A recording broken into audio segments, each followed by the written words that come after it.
අද පාරේ යනකොට මට කවුද හම්බුනේ කියලා බලන්න. බලන්නකෝ අශ්වයන්.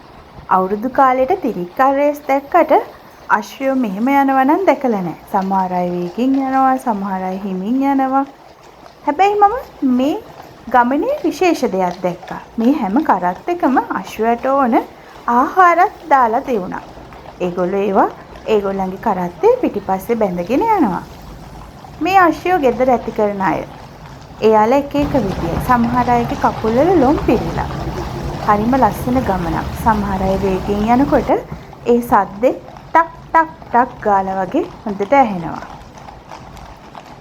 එංගලන්තේ වෝටර්ලූ ස්ටේෂන් එකේ ඉස්සරහ පාරේ.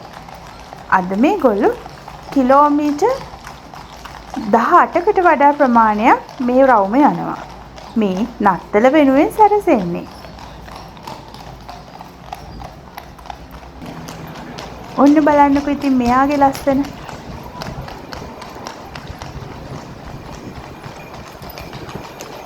මාත් ඉතින් යන ගමන නවත්තලා මේක බලන් හිටියා. මං විතරක් නෙමෙයි පාරේ හිටපු හැමෝම නැවතිලා මේක බලන් හිටියා.